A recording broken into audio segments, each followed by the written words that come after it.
अस्सलाम वालेकुम।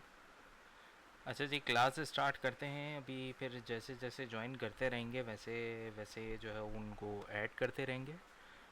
ठीक है, सबको आवाज़ आ रही है क्लियर मेरी?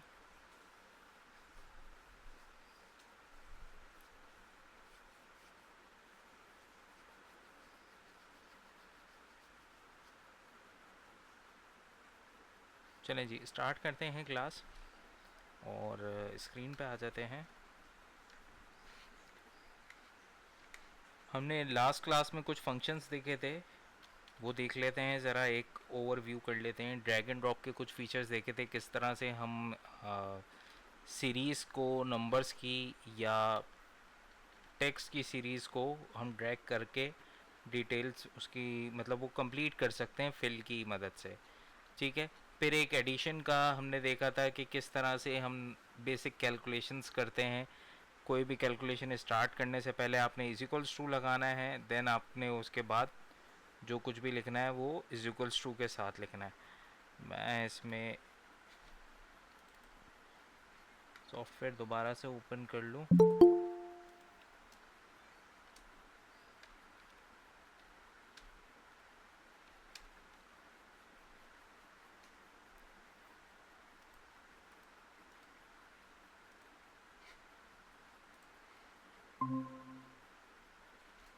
ठीक है।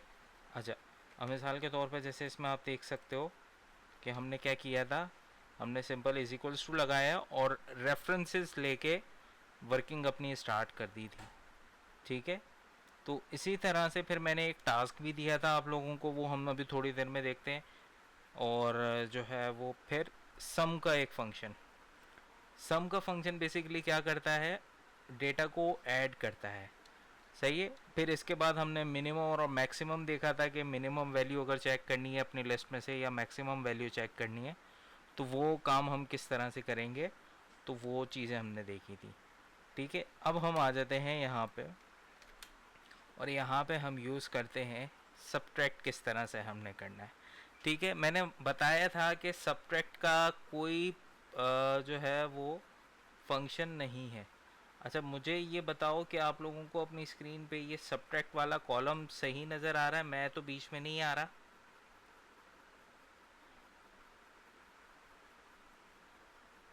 ठीक है, तो देखो सब्ट्रैक्ट किस तरह से करते हैं। सब्ट्रैक्ट के एक से ज़्यादा तरीके हैं, क्योंकि हमारे पास कोई फंक्शन नहीं है तो इसको ज़ाहिर है हमने फॉर्मूला लगा के इसको यूज़ करना है।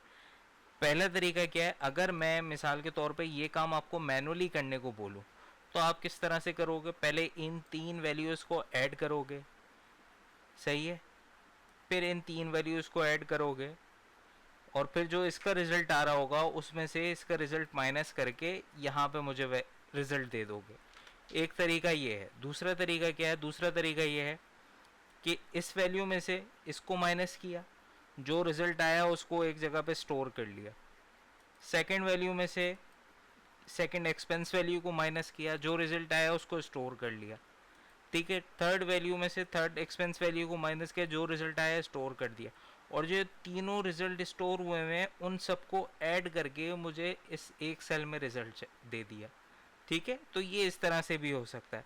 मुझे एक मरियम ने जो है वो सॉल्व करके दिखाया था कुछ इस तरह से कि सम लिखा।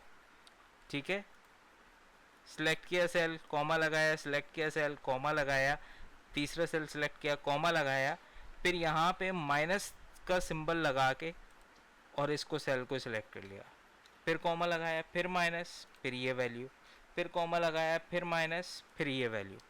ठीक है, रिज़ल्ट मेरा सही आएगा, रिज़ल्ट उसी तरह से वर्क करेगा जिस तरह से नॉर्मल मैं चाह रहा था कि अगर कोई वैल्यू जो है वो चेंज हो तो रिज़ल्ट भी मेरा चेंज हो जाए।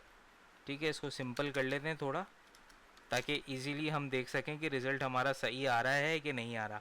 500, 600, 700, 800, 800 मेरी एंडिंग है और 4 और 2 6, 600 मेरा एक्सपेंस है तो बचे 200, 200 इसने मुझे सही रिज़ल्ट दे दिया।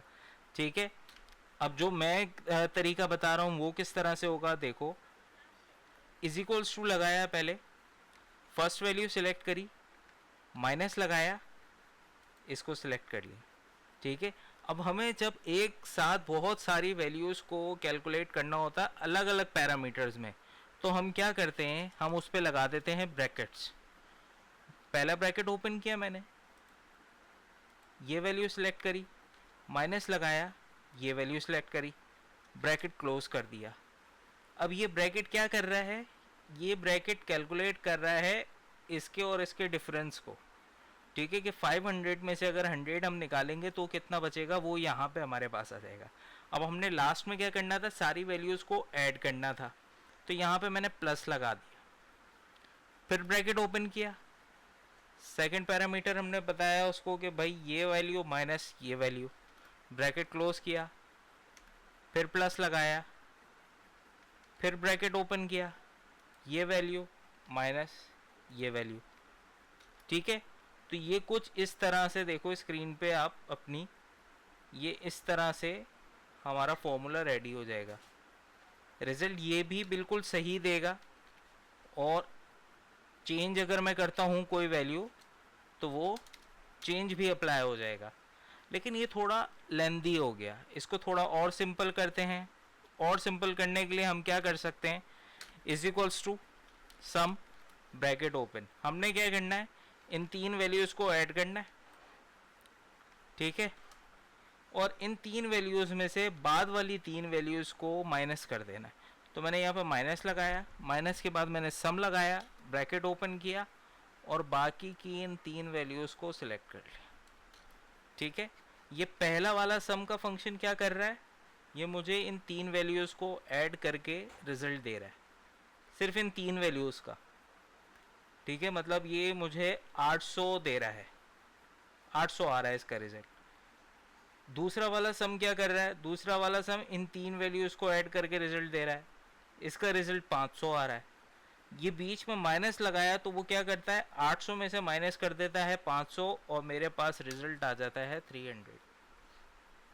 ठीक है, तो ये थोड़ा इजी हो जाता है, सिंपल हो जाता है। जनरली सब्ट्रैक्ट का फंक्शन इसलिए इसमें नहीं है क्योंकि जब भी हम सब्ट्रैक्ट कर रहे होते हैं हमें एक लिस्ट में से सब्ट्रैक्शन नहीं करनी होती। एडिशन हम लिस्ट में से कर सकते हैं, मैक्सिमम वैल्यू हम लिस्ट में ले सकते हैं, मिनिमम वैल्यू हम लिस्ट में ले सकते हैं, लेकिन जब भी हमें सब्ट्रैक्शन करनी होगी तो वो कोई एक या दो या तीन वैल्यूज़ की होगी, तो वो हम मैनुअली सेलेक्ट कर सकते हैं।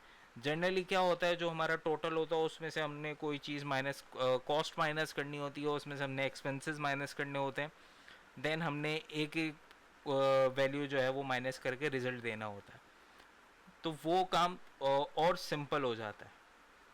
इसलिए हमारे पास सब्ट्रैक्ट का जो है वो कोई फंक्शन नहीं है, ये काम हमें मैनुअली ही करना पड़ता है। ठीक है, अच्छा ये तो हो गए भाई न्यूमेरिक के फंक्शंस। अब आ जाते हैं कुछ टेक्स्ट के फंक्शंस पे। ठीक है, अब मिसाल के तौर पे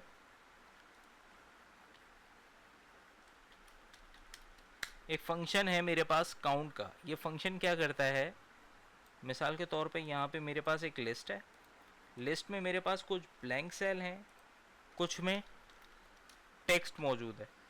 ये टेक्स्ट कुछ भी हो सकता है, और कुछ नंबर्स हैं। ठीक है, अब मैं ये चाह रहा हूँ, ये जो मेरी लिस्ट आ रही है यहाँ पे, ये जो मेरी लिस्ट मुझे नज़र आ रही है, इसमें मुझे पता चल जाए कि कितने सेल्स में डेटा मौजूद है। ठीक है, कितने सेल्स में डेटा मौजूद है मेरे पास, या कितने सेल्स खाली हैं। मिसाल के तौर पे हम लोग जनरली जो वो शीट बनाते हैं, मिसाल के तौर पे कोई स्कूल है आपका और उसमें जो है आप वो फ़ीस कलेक्ट कर रहे हो। ठीक है, तो आपने जिस बंदे से, जिस स्टूडेंट से जिस मंथ की फ़ीस ले ली है, वहाँ पे उसका जो स्लिप नंबर होता है वो मेंशन कर देते हैं शीट में। ठीक है ना, कि भाई इस स्लिप के थ्रू इस स्टूडेंट की फ़ी जो है वो आ गई है। ठीक है, तो मैं ये देखना चाह रहा हूँ कि कितने सेल्स जो है वो खाली हैं जिसमें वैल्यू नहीं है। लेकिन उससे पहले हम लोग देखेंगे कि कितने सेल्स में डेटा मौजूद है। ये किस तरह से देखोगे आप, ये आप फंक्शन यूज़ करके काउंट का फिर देखोगे, is equals to COUNT। Count का फंक्शन क्या करता है, यहाँ पे देखो नज़र आ रहा है, counts the number in a counts the number of cells in a range that contain numbers.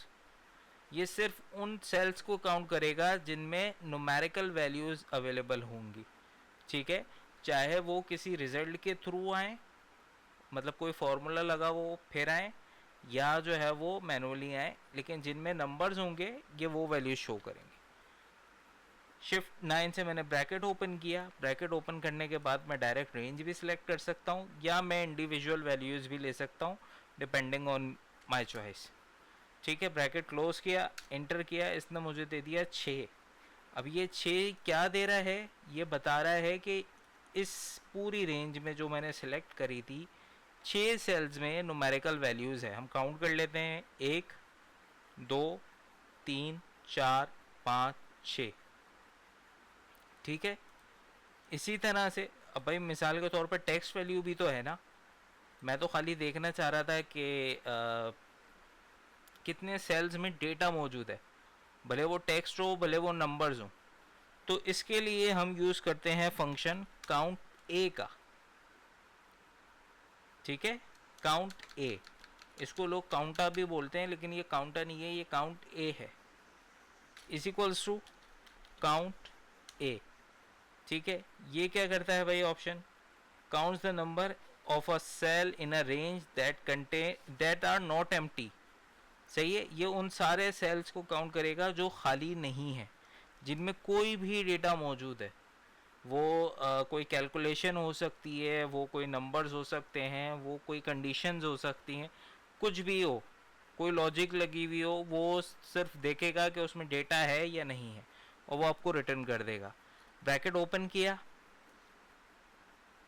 Range select करी, इंडिविजुअल भी सिलेक्ट कर सकता हूँ मैं, आ गया मेरे पास आंसर 9। अब इसने क्या किया, ये पूरी रेंज में इसने देखा मेरी आवाज़ नहीं आ रही, एक मिनट रुको यार, मेरा माइक तो सही चल रहा है, देखो माइक की पोजीशन थोड़ी सी चेंज करी है, अब आ रही है आवाज़,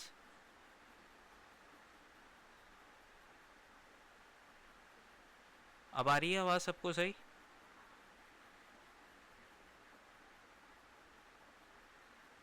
अच्छा एक काम करते हैं, अब देखो अब सही आ रही है आवाज़,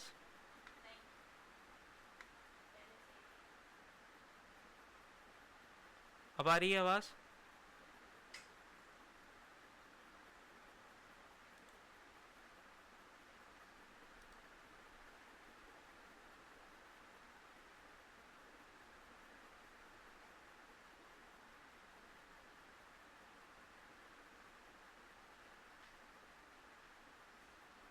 पहले ज़्यादा सही थी। चलो फिर मैं माइक अपना दोबारा पहले वाले पे ही स्विच कर रहा हूँ।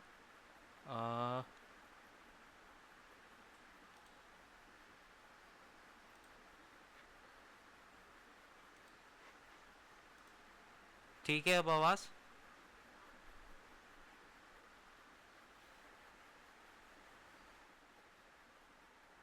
अब ठीक है आवाज़,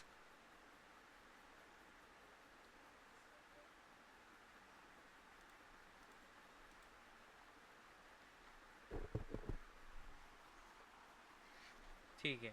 अच्छा वापस आ जाते हैं, सही है।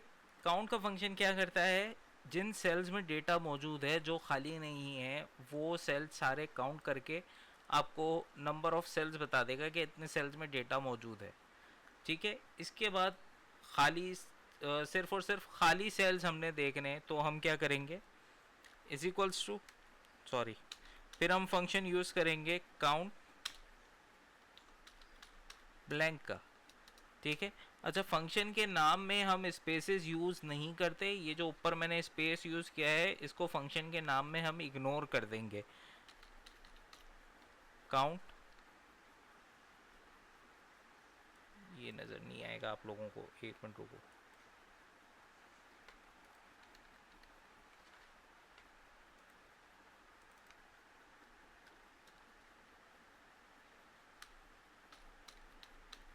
काउंट ब्लैंक, काउंट ब्लैंक का फंक्शन क्या करता है, counts the number of empty cells in a specific range of cells. ठीक है, जो भी आपने रेंज स्पेसिफाई की है उसमें देखेगा कितने सेल्स एम्प्टी हैं और उनको काउंट करके रिजल्ट आपको देगा। ब्रैकेट ओपन किया मैंने और यहाँ से मैंने रेंज सिलेक्ट कर दी, तो मेरे पास सिर्फ एक एम्प्टी सेल है। अच्छा, क्योंकि मैंने फॉर्मूला रेफरेंस के साथ यूज़ किया है, तो अगर मैं वैल्यूज़ को चेंज करूँ, फॉर एग्जांपल यहाँ पे मैं कोई न्यूमेरिकल वैल्यू लिख दूँ तो रिज़ल्ट चेंज होगा, या किसी न्यूमेरिकल वैल्यू को डिलीट कर दूँ तो भी रिज़ल्ट चेंज होगा। यहाँ पे मैं न्यूमेरिकल या टेक्स्ट वैल्यू लिख लूँ तो रिज़ल्ट चेंज होगा, या डिलीट कर दूँ तो भी चेंज होगा। यहाँ पे मैं कोई भी वैल्यू रिमूव करूँ या किसी ब्लैंक सेल में कोई वैल्यू लिख दूँ तो मेरा रिज़ल्ट चेंज होगा। ठीक है, यहाँ तक क्लियर है? अच्छा, इसके बाद जो है, ये तो हमारे थे कुछ बेसिक फंक्शंस। ठीक है, जो हमने आगे चलने के लिए हमें थोड़ी बहुत नॉलेज होनी चाहिए। अब हम लोग जो काम करने जा रहे हैं वो करने जा रहे हैं, एक कंप्लीट शीट बनाने जा रहे हैं। ठीक है, तो कंप्लीट शीट बनाने के लिए हम क्या करेंगे, हमें जैसे मिसाल के तौर पे ये तो हमारी फर्स्ट शीट हो गई। अब नया काम करना है, तो अगर इसी कैटेगरी से रिलेटेड नया काम करना है तो आपको न्यू फाइल लेने की ज़रूरत नहीं है। आप यहाँ पे देखो बॉटम पे, बिल्कुल बिल्कुल बॉटम पे यहाँ पे आपके पास लिखा हुआ है जैसे शीट 1। ठीक है, इसको मैं रीनेम कर लेता हूँ। पहले तो राइट क्लिक किया मैंने इस पर। राइट क्लिक करने के बाद यहाँ पे मेरे पास काफ़ी सारे ऑप्शन आ रहे हैं, इसमें से मैंने रीनेम वाला ऑप्शन सेलेक्ट किया और इसको रीनेम करके कर दिया बेसिक फंक्शंस। ठीक है, फिर इसी के बराबर में शीट टैब जो आ रहे हैं, इसी के बिल्कुल बराबर में एक छोटा सा प्लस का बटन आ रहा है जिस पे लिखा हुआ आ रहा है न्यू शीट। सही है। अच्छा, ये जब आप माउस इसके ऊपर लेकर आओगे तो अपेयर होगा, अदरवाइज़ आप लोग सोचो कि कहाँ लिखा हुआ है new sheet new sheet new sheet पढ़ने में लग जाओ, ऐसा नहीं है। जब माउस लेकर आओगे तभी नज़र आएगा लिखा हुआ।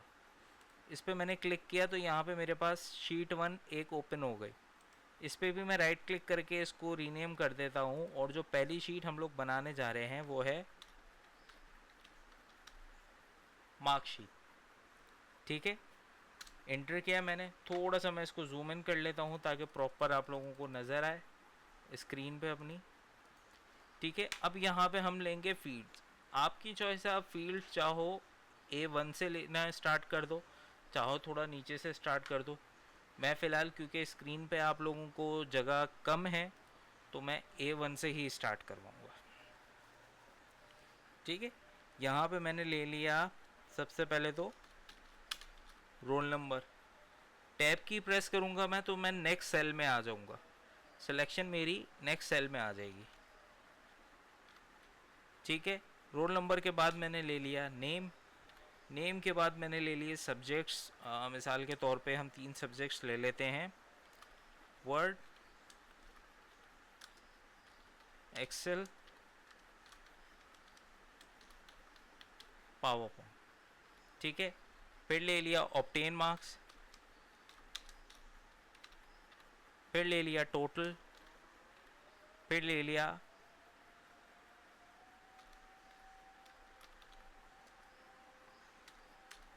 परसेंटेज, और फिर ले लिया ग्रेड।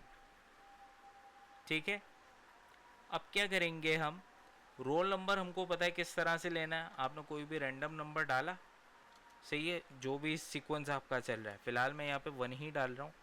अब हमने कल की क्लास में देखा था, मतलब पिछली क्लास में देखा था कि कोई भी 2 वैल्यूज़ हमने सीरीज़ की डालनी है, दोनों को सिलेक्ट करना है। सिलेक्ट करने के बाद इसको ड्रैग करेंगे तो वो लिस्ट आ जाएगी।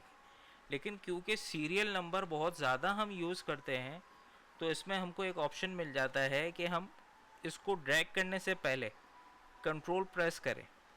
ठीक है, अब देखो जैसे ही मैंने यहाँ पे कर्सर रखा, प्लस का साइन आपको क्रॉस हेयर कर्सर स्क्रीन पे नज़र आ रहा होगा जूम्ड में।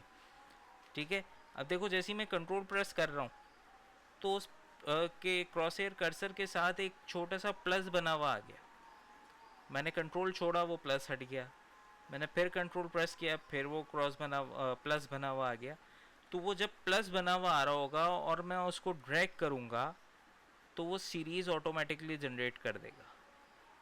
क्लिक रिलीज़ किया मैंने, 11th स्टूडेंट तक मेरे पास डेटा आ गया।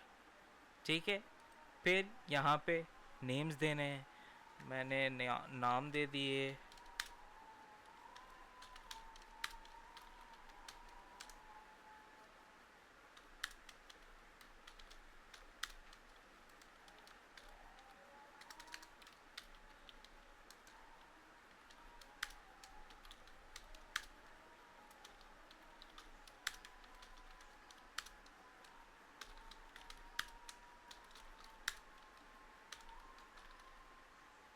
ठीक है, ये आ गए नाम। नाम आप अभी कुछ भी रैंडम ले सकते हो क्योंकि हमारे पास कोई एक्यूरेट डेटा तो नहीं है। इसी तरह से जो नंबर्स हैं वो भी हम मैनुअली भी डाल सकते हैं क्योंकि हमारे पास कोई डेटा है नहीं अभी।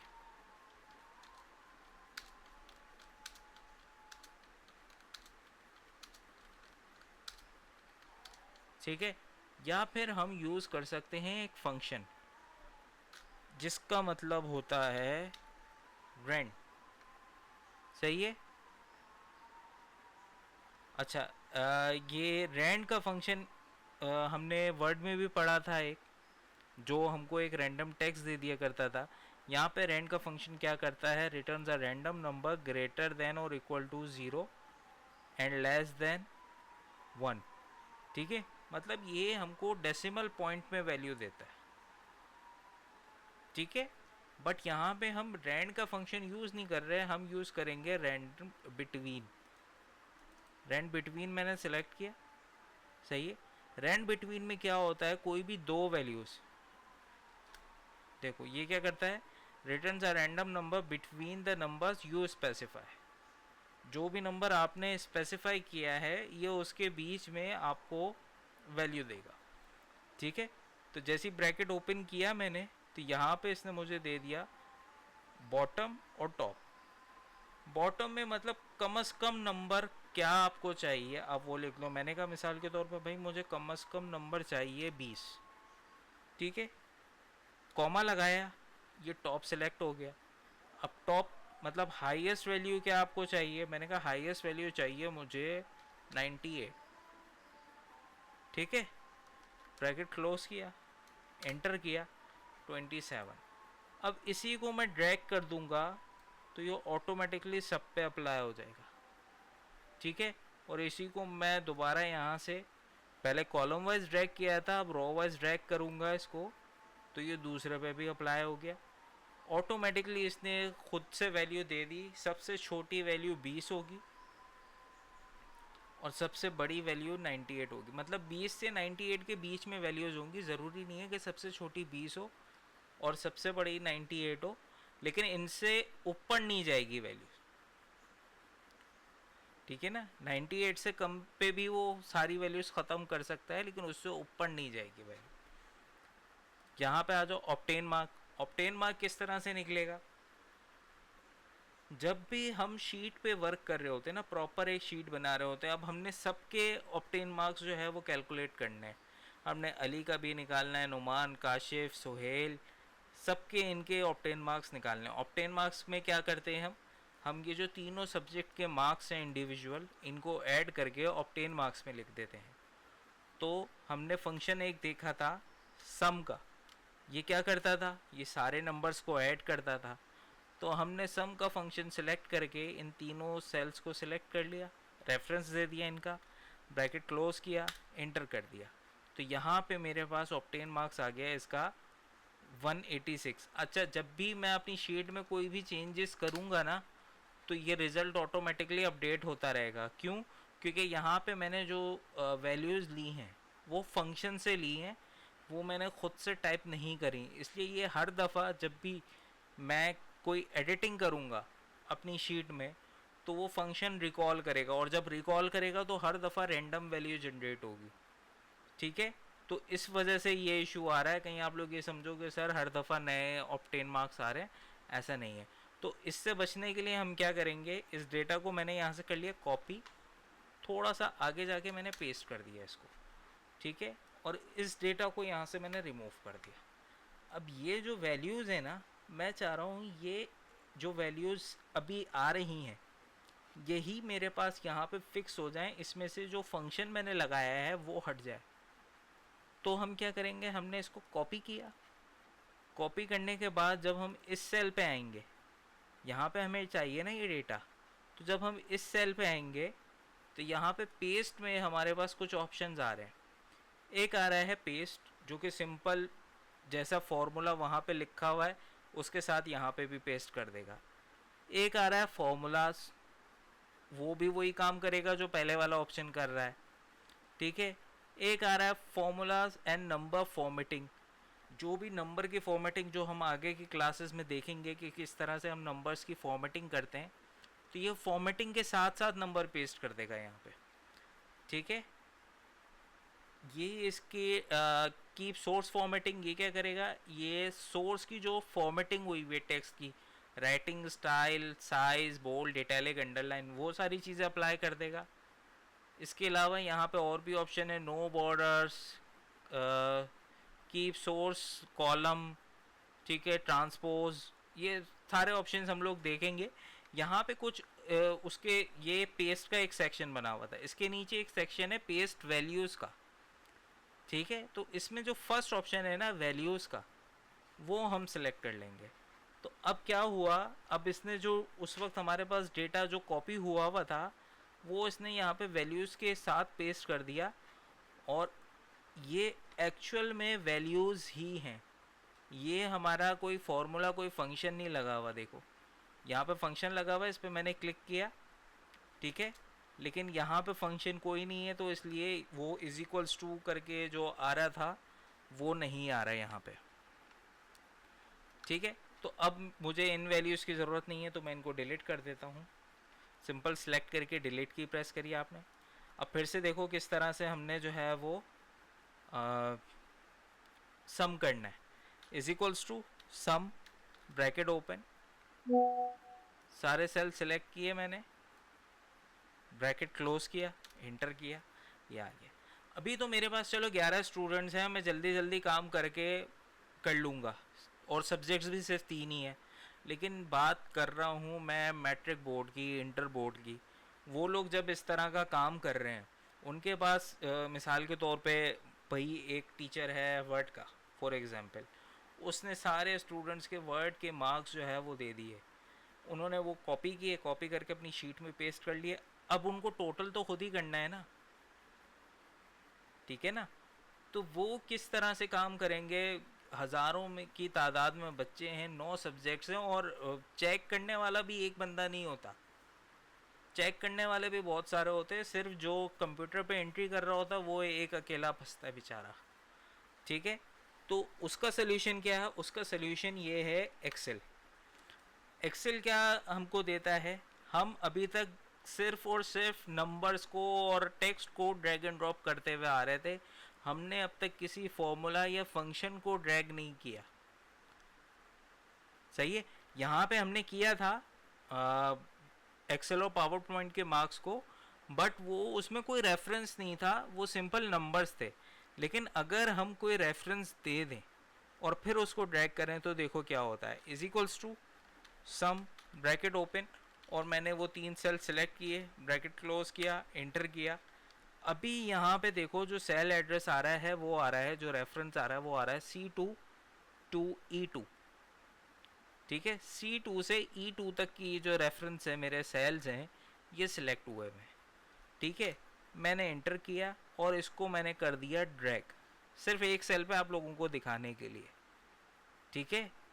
अब इसको देखो, मैं कर डबल क्लिक किया मैंने, तो ये ऑटोमेटिकली अपडेट हो गया, ये हो गया C3 to E3, ठीक है। और अगर मैं इसको पूरे पे ड्रैग कर दूं और मैं लास्ट वाले सेल में आके देखूं, तो ये हो गया C12 to E12, 12 इसका रेफरेंस है, C12 और E12, ठीक है। तो जब भी हम सेल एड्रेसेस या सेल रेफरेंसेस यूज़ करते हैं और फॉर्मूला को अपना ड्रैग करते हैं, तो वो ऑटोमेटिकली रिकग्नाइज कर लेता है कि हमें किस तरह की कैलकुलेशन हम चाह रहे हैं, और वो उसी तरह से रिजल्ट हमको प्रोवाइड कर देता है। ठीक है, फॉर्मूला आपने एक सेल में लगाना है, उसको ड्रैग करके फिर सारे सेल्स पे अप्लाई कर देना है, ऑटोमेटिकली वो सबका टोटल कर देगा। ठीक है, इसी तरह से टोटल, अब टोटल क्योंकि 3 सब्जेक्ट्स हैं 100 के हिसाब से, तो मैक्सिमम जाएगा 300। 300 लिखा मैंने और इसको मैंने ड्रैग कर दिया विदाउट कंट्रोल, तो ये सब में 300 आ गया। ठीक है, परसेंटेज हमने वर्ड में भी देखा था, हम यहाँ पे भी देख लेते हैं। परसेंटेज का फॉर्मूला है भाई ऑप्टेन मार्क। ऑप्टेन मार्क हमारे पास कितने हैं, इज इक्वल्स टू 134। ठीक है, डिवाइडेड बाय टोटल कितना है 300। सही है, और क्योंकि वो परसेंट है तो इसलिए मल्टीप्लाई करा देंगे इसको 100 से। इंटर किया मैंने, इसका रिजल्ट क्या आ गया 44.6667। ठीक है, थोड़ा सा जूम इन कर लूँ क्योंकि अब मैं सवाल पूछने वाला हूँ। जो दो लोग अभी क्लास में बैठे हुए हैं इन्हीं दोनों से पूछने वाला हूँ बस। ठीक है, तो अब मुझे ये बताओ, अगर मैं इसको ड्रैग करूँगा तो नेक्स्ट वाले स्टूडेंट की परसेंटेज क्या आएगी? जल्दी से कैलकुलेट करके बताओ मुझे परसेंटेज क्या आएगी। कैलकुलेटर से करना है, एक्सेल शीट से कैलकुलेट नहीं करना, कैलकुलेटर से कैलकुलेट करना। मोबाइल हो पास उससे कैलकुलेट कर लो, सिस्टम में कैलकुलेटर खोल लो, विंडोज़ की दबाओ, CAL लिखो, पहला ऑप्शन कैलकुलेटर का आएगा, वहाँ से खोल लो। कैलकुलेटर से कैलकुलेट करके बताओ मुझे इसका रिजल्ट क्या आएगा। सेकंड वाले का, फर्स्ट वाला मैंने कर दिया, सेकंड वाले का ऑब्टेन मार्क्स मुझे इसके लिखे हुए दिख रहे हैं 209, और टोटल मार्क्स इसके लिखे हुए दिख रहे हैं 300।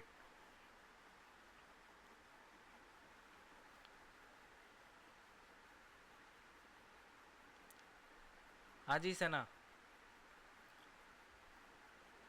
हाँ जी सना नहीं हूँ, लेकिन मसला ये है। हाँ जी सना, हाँ जी सना अच्छा, नहीं, हाँ जी चलो सना। ठीक है सर।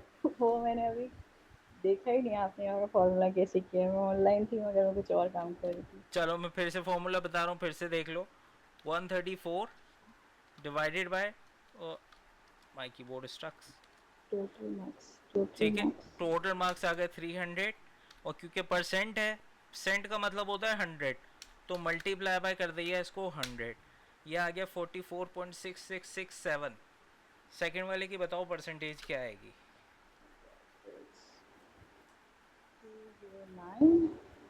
209 डिवाइडेड बाय जी, 300 मल्टीप्लाई बाय 100। 200 एंड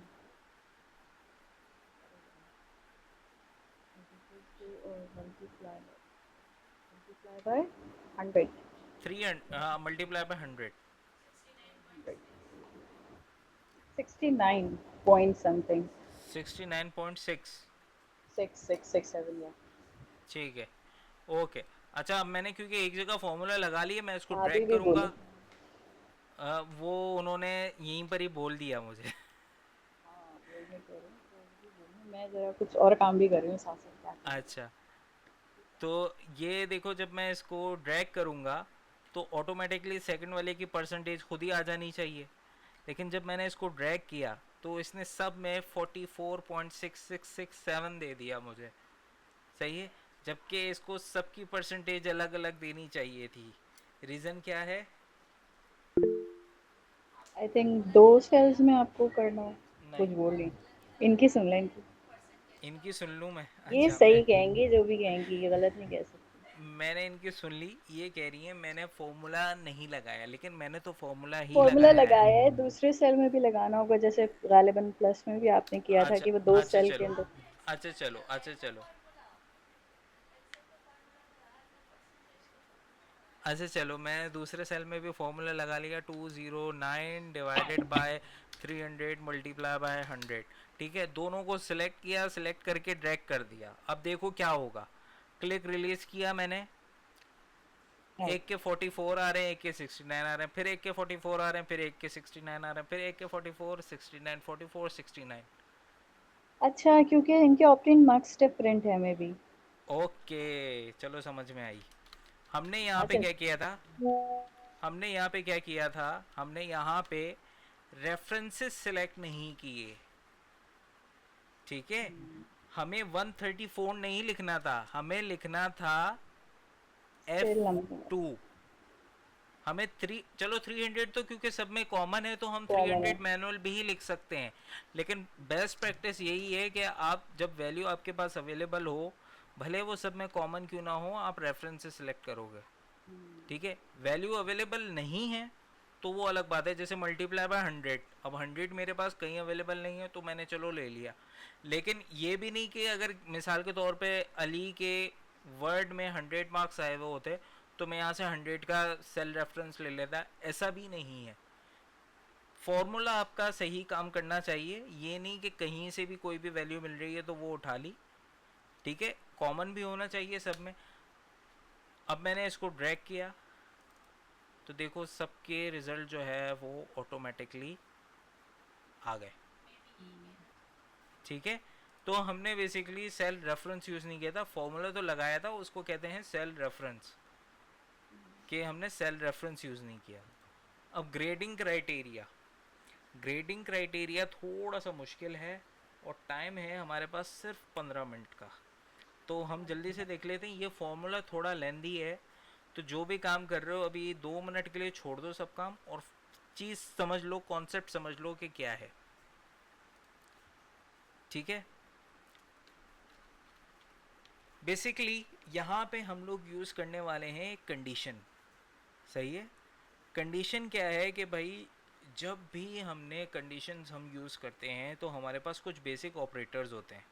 पहला ऑपरेटर्स होता है लेस देन, दूसरा ऑपरेटर होता है ग्रेटर देन, तीसरा ऑपरेटर होता है इक्वल टू, चौथा ऑपरेटर होता है लेस देन इक्वल टू, पांचवा ऑपरेटर होता है ग्रेटर देन इक्वल टू, ठीक है। और कुछ लॉजिक्स होती हैं जैसे एंड और, ठीक है। एंड और पे हम अभी नहीं जा रहे, हम बात कर रहे हैं सिर्फ इन 5 की। बचपन में हम स्कूल में मैथ में 3 क्लास में पढ़कर आए हैं कि लेस देन क्या होता है, ग्रेटर देन क्या होता है, इक्वल टू क्या होता है। Less than equal to, greater than equal to, ये भी हमको पता है, सही है।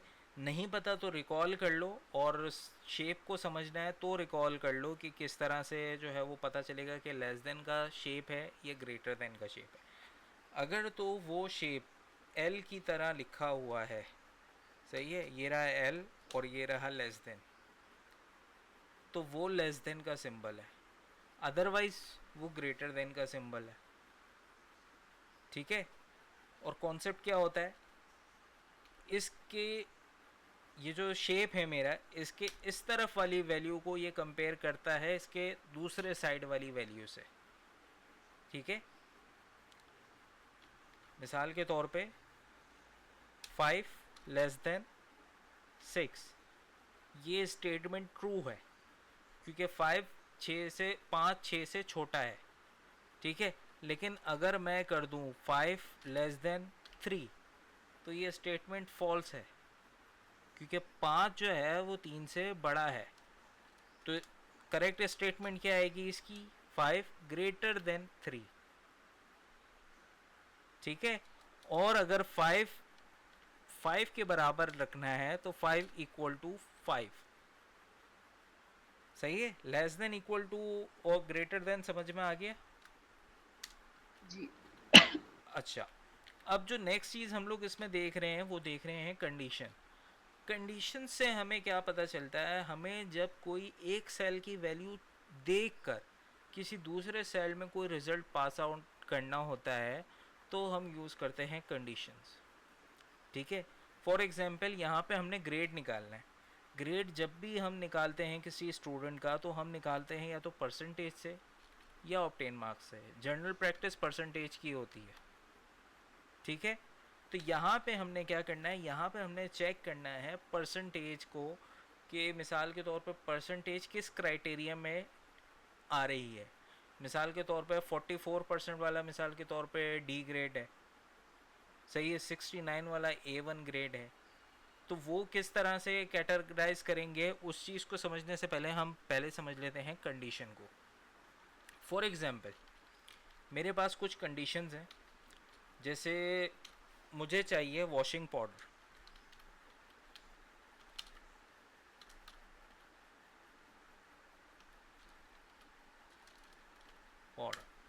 सही, मुझे चाहिए वॉशिंग पाउडर। अब इसको वॉशिंग पाउडर लेने के लिए मैं कहाँ जाऊँगा? मैं किसी इलेक्ट्रॉनिक शॉप पे जाऊँगा, मैं किसी मार्ट पे जाऊँगा, या मैं किसी मोबाइल रिपेयर शॉप पे जाऊँगा? सही है, मैं मार्ट पे जाऊँगा या जनरल स्टोर पे जाऊँगा किसी। ठीक है, अगर मुझे मोबाइल लेना है, मोबाइल लेना है, परचेज़ करना है, तो मैं कहाँ जाऊँगा? तो मैं इलेक्ट्रॉनिक शॉप पे जाऊँगा, इलेक्ट्रॉनिक स्टोर पे जाऊँगा। और अगर मोबाइल रिपेयर करवाना है तो मैं जाहिर सी बात है मोबाइल रिपेयर शॉप पे जाऊँगा। ठीक है, फिर वहाँ पे जाके मिसाल के तौर पे वॉशिंग पाउडर की ही एग्जांपल ले लेते हैं। वहाँ पे जाके अब मैं कुछ शॉपकीपर से कुछ क्वेश्चंस करूँगा, जैसे मुझे कौन सा वॉशिंग पाउडर चाहिए, मैं उस ब्रांड का नाम लूँगा। ठीक है, फॉर एग्जांपल मुझे चाहिए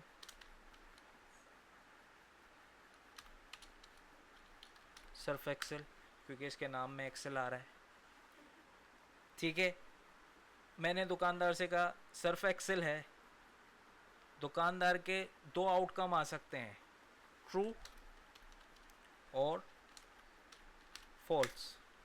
ठीक है, ट्रू का मतलब हाँ, यस, और फॉल्स का मतलब नहीं या नो। ठीक है, तो मैंने दुकानदार से सवाल किया सर्फ एक्सेल है, उसने कहा यस, तो मैं सर्फ एक्सेल परचेज कर लूँगा। और अगर उसने कहा फॉल्स नहीं है, तो फिर मेरे पास दूसरी कंडीशन आ जाएगी। दूसरी कंडीशन में अब मेरी चॉइस है, मैं उस दुकान से वापस चला जाऊं कि यार उसके पास तो नहीं है, या फिर मैं कोई उसको दूसरा ऑप्शन दे दूं कि भाई चलो सर्फ एक्सेल नहीं है, तुम्हारे पास बोनस है। ठीक है, अब इसमें भी दो कंडीशंस आ जाएंगी, यस और नो। ठीक है, तो इसी तरह से हमारे पास ये जो डेटा आता है, कौन सा डेटा, ग्रेड का, इसका एक क्राइटेरिया होता है। क्या क्राइटेरिया होता है वो आप यहाँ पे मैं आप लोगों को दिखा रहा हूँ। सबसे पहले तो आ जाती है इसमें परसेंटेज, दूसरा आ जाता है इसमें ग्रेड। मिसाल के तौर पे अगर स्टूडेंट जो भी है उसकी परसेंटेज 70 एंड अबव है, तो वो हो गया A1।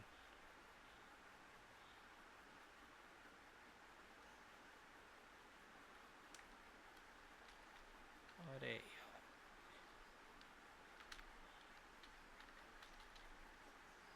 तो वो हो गया A1।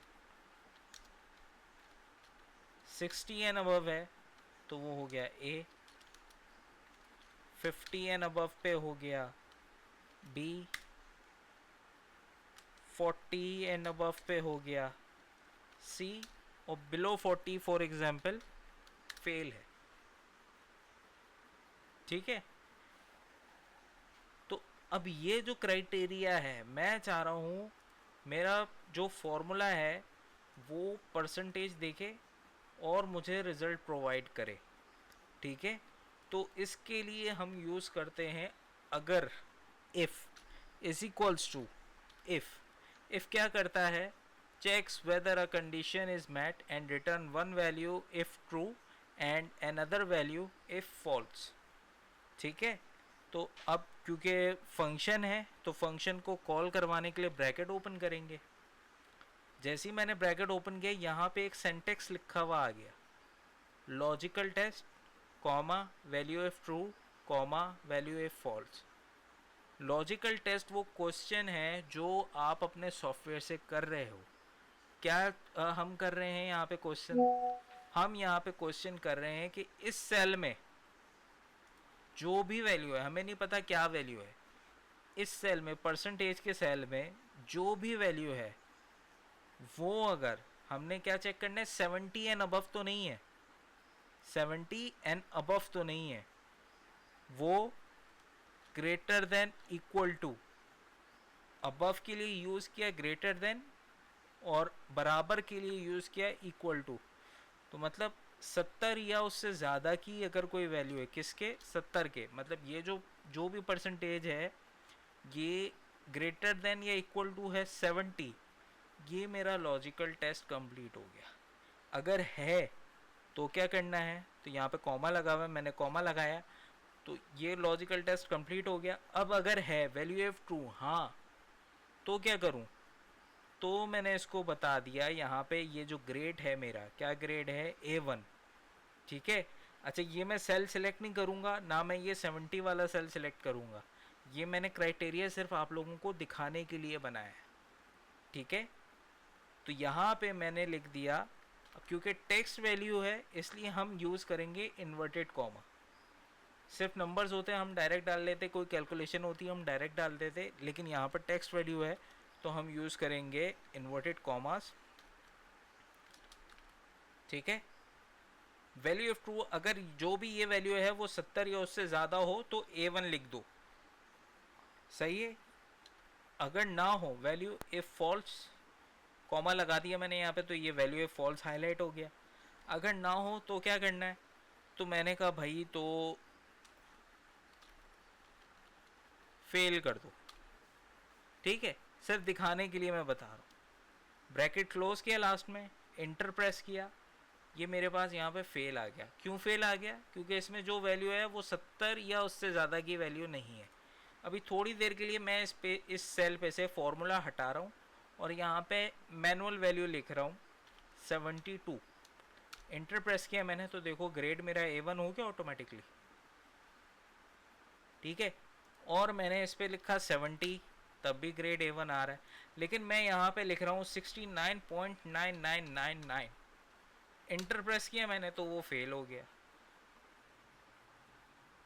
ठीक है। क्या काम हो रहा है यहाँ पे, ऑटोमेटिकली वो आपकी परसेंटेज को देख के रिजल्ट जो है वो आपको दे रहा है, लेकिन ये रिजल्ट अभी सिर्फ 70 पे लगा हुआ है, मुझे तो इसको पूरी रेंज पे लगाना है, सही है। 40 बल्कि बिलो 40 से लेके 70 एंड अबव तक, 70 एंड अबव तो लगा दिया मैंने। अब उसके बाद क्या करेंगे, हम ये फेल वाली कंडीशन यहाँ से हटा देंगे, ठीक है। फिर से देखो हमने क्या किया, इफ ब्रैकेट ओपन किया, लॉजिकल टेस्ट बताया उसको। लॉजिकल टेस्ट हमारा क्या है, अगर जो भी वैल्यू हो वो 70 या उससे अबव की वैल्यू हो तो क्या करें, A1 लिख दे। और अगर ना हो ऐसा तो क्या करना है, तो फिर अब हमें दूसरी लॉजिक, दूसरा क्वेश्चन उसको देना है। दूसरा क्वेश्चन हम किस तरह से देंगे, या तो वैल्यू फॉल्स पूछ रहा है वो, तो दूसरा क्वेश्चन देने के लिए हम क्या करेंगे, फिर से इफ लिख देंगे। अब जैसे ही मैंने इफ लिखा, ये इसने मुझे फिर से वही उसकी बता दिया है कि ये क्या काम करता है। मैंने यहाँ पे ब्रैकेट ओपन किया, ब्रैकेट ओपन करते ही यहाँ पे देखो फिर से लॉजिकल टेस्ट आ गया, सही है। अब लॉजिकल टेस्ट में मैं क्या वैल्यू सिलेक्ट करूँगा, मैं फिर से इसी फर्स्ट वाली जो मेरी वैल्यू आ रही है परसेंटेज की, फिर से वही सिलेक्ट करूँगा, क्योंकि अभी सिर्फ मैं एक स्टूडेंट का, जो मेरा टॉप स्टूडेंट है अली, उसका डेटा निकाल रहा हूँ, उसका ग्रेड निकाल रहा हूँ। अभी मेरे लिए ये बाकी के स्टूडेंट्स हैं ही नहीं मौजूद, ठीक है। फिर से मैंने इसको लॉजिक दिया ग्रेटर देन इक्वल टू, अब पहले 70 दे चुका था मैं, अब मैं दूंगा इसको 60, ठीक है, क्योंकि 70 तो मैंने चेक कर लिया ना, 70 पे नहीं है वो। अब मैं उसको 60 दूंगा। 60 देने के बाद मैंने कॉमा लगाया, देखो नीचे इसके लिखा हुआ आ रहा है लॉजिकल टेस्ट कॉमा, कॉमा लगाया तो वैल्यू ऑफ ट्रू हाईलाइट हो गया। अब वैल्यू ऑफ ट्रू में क्या दूंगा मैं, ग्रेड देख लो क्या ग्रेड है 60 पे, ए ग्रेड है। इन्वर्टेड कॉमा, ए इन्वर्टेड कॉमा क्लोज, फिर कॉमा लगाया, फिर वैल्यू ऑफ फॉल्स पूछ रहा है, फिर वैल्यू ऑफ फॉल्स में मैं क्या करूँगा, दोबारा से इफ़ कंडीशन दे दूँगा, फिर ब्रैकेट ओपन किया, फिर ये पूछ रहा लॉजिकल टेस्ट, लॉजिकल टेस्ट मैंने ये सिलेक्ट किया, percentage greater than equal to 70 हो गया, 60 हो गया, अब यहाँ पे 50 दे दिया, कॉमा लगाया, 50 पे क्या ग्रेड बन रहा है, 50 पे देख लिया भाई बी ग्रेड बन रहा है, B grade, inverted commas close, फिर कॉमा लगाया, फिर पूछ रहा है वैल्यू ए फॉल्स। अभी भी मेरे पास एक कंडीशन और बची है, मुझे सी भी चेक करना है कि ग्रेड सी तो नहीं है कहीं उस बंदे का, तो मैं यहाँ से फिर इफ़ लिख दूंगा, फिर ब्रैकेट ओपन करूँगा, फिर ये सिलेक्ट किया, लॉजिक लगाई, ग्रेटर देन इक्वल टू क्या है भाई 70 हो गया, 60 हो गया, 50 हो गया, 40 बचा, 40, कॉमा लगा हुआ है, कॉमा लगाया, value F true, value F true भाई अगर 40 है तो क्या करूं, इन्वर्टेड कॉमर्स में बता दिया उसको सी, और ना हो तो अब मेरे पास कोई और ऑप्शन नहीं बचा चेक करने के लिए, मैंने 70 भी चेक कर लिया, 60, 50, 40 सारी कंडीशंस मैंने चेक कर ली। अब अगर जो वॉशिंग पाउडर मैं मांग रहा हूँ वो दुकानदार के पास नहीं है तो मैंने उसको कहना है अल्लाह हाफिज़ और घर जाना है, ठीक है। तो ये जो अल्लाह हाफिज़ वाली बात है ना हमारी यहाँ पे फेल कर रहा है, तो मैंने इन्वर्टेड कॉमर्स ओपन किया और यहाँ पे लिख दिया फेल, और इन्वर्टेड कॉमर्स क्लोज कर दिया। अभी तक हम सिर्फ ब्रैकेट ओपन करते हुए आ रहे थे, अब हम ब्रैकेट करेंगे क्लोज। हमने कितने ब्रैकेट्स ओपन किए देखो, एक ये ब्रैकेट ओपन हुआ, फिर एक ये ओपन हुआ, फिर एक ये ओपन हुआ, फिर एक ये ओपन हुआ, 4 ब्रैकेट ओपन किए, अब 4 ब्रैकेट क्लोज करने। अच्छा इसका एक बहुत ही सिंपल सा तरीका है, सिंपल सा तरीका क्या है, आप इस वाले ब्रैकेट को देखते रहो, बिल्कुल स्टार्टिंग वाला फर्स्ट ब्रैकेट जो है, ठीक है, और ब्रैकेट क्लोज करते रहो, स्क्रीन पे नज़र रखना, देखो क्या होता है। मैंने पहला ब्रैकेट क्लोज किया, दूसरा किया, तीसरा किया और ये चौथा किया। जैसे ही मैंने चौथा ब्रैकेट क्लोज किया ये ब्रैकेट हल्का सा हाईलाइट हुआ, फिर से देखो, ठीक है, फिर से देखो, तो इसका मतलब यहाँ तक के सारे ब्रैकेट क्लोज हो गए। अगर आप खुद से प्रैक्टिस कर रहे हो साथ साथ तो देखना कि ये सारे ब्रैकेट जैसे जैसे आप क्लोज करते रहोगे ये one by one reverse order में हाईलाइट होते रहेंगे। सबसे पहले सबसे लास्ट वाला ब्रैकेट हाईलाइट होगा, फिर उसके बाद सेकंड लास्ट, थर्ड लास्ट और फिर सबसे स्टार्टिंग वाला। सारे ब्रैकेट क्लोज हो गए, इंटर किया। अच्छा कभी कम या ज़्यादा ब्रैकेट क्लोज कर दो तो घबराना नहीं, जैसे मैंने अभी से 2 ब्रैकेट क्लोज किए, जब मैं इंटर प्रेस करूँगा तो मुझे ये इस तरह का ब्लू कलर का इन्फॉर्मेशन का सिंबल देगा, ब्लू देगा, येलो नहीं देगा, येलो एरर के लिए होता है, ब्लू इन्फॉर्मेशन के लिए होता है। इसको मुझे कुछ नहीं करना, इसने मुझे यहाँ पे बताया हुआ है, देखो कि आपका जो फॉर्मूला है वो करेक्ट नहीं है, क्या मैं इसको करेक्ट कर दूँ, ये इस तरह से आएगा। आपने सिर्फ 2 ब्रैकेट क्लोज किए हुए हैं, इसमें 4 आ रहे हैं, इसको यस कर दो तो वो ऑटोमेटिकली 4 ब्रैकेट क्लोज करके रिजल्ट कर देगा, ठीक है। अच्छा अब देखो, अब मैंने इसको दिया 12% तो इसने फेल कर दिया स्टूडेंट, मैंने इसको दिए 40%, 40 नहीं 45% दिया तो सी ग्रेड आ गया, ठीक है। मैंने इसको दिया 55%, बी ग्रेड आ गया, सही है। मैंने इसको दिया 63%, ए ग्रेड आ गया। मैंने इसको दिया है 89%, ए वन आ गया, ठीक है। एक ही स्टूडेंट में मैंने सारे ग्रेड्स ले लिए, अब इससे मुझे फ़ायदा क्या हुआ, मेहनत तो करनी पड़ी, मैं इससे अच्छा तो मैं इस तरह से करके लिख लेता कि जैसे इसका ग्रेड बन रहा है भाई A1, इसका ग्रेड बन रहा है A1, इसका ग्रेड बन रहा है B, सही है। इस तरह से अगर मैं मैनुअली करके लिख लेता है यहाँ से देख देख के, अच्छा इसका A1 नहीं बन रहा है, इसका बन रहा है B, B, B, C, C, C, ये बन रहा है A1, ये बन रहा है C और ये बन रहा है फेल, ठीक है, और ये बन रहा है B। इस तरह से करके लिख लेता तो मेरा काम जल्दी हो जाता, मुझे इतनी मेहनत नहीं करनी पड़ती, ना इतना बड़ा फॉर्मूला लिखना पड़ता।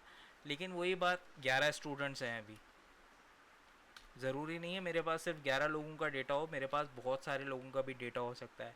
अच्छा, ये यहाँ पे हमने जो इफ़ की कंडीशन लगाई है ये सिर्फ आप लोगों को समझाने के लिए कि किस तरह से हम नेस्टेड इफ़ यूज़ कर सकते हैं। ठीक है, जनरली इफ़ की कंडीशन इतनी लंबी बहुत कम जगहों पे यूज़ होती है।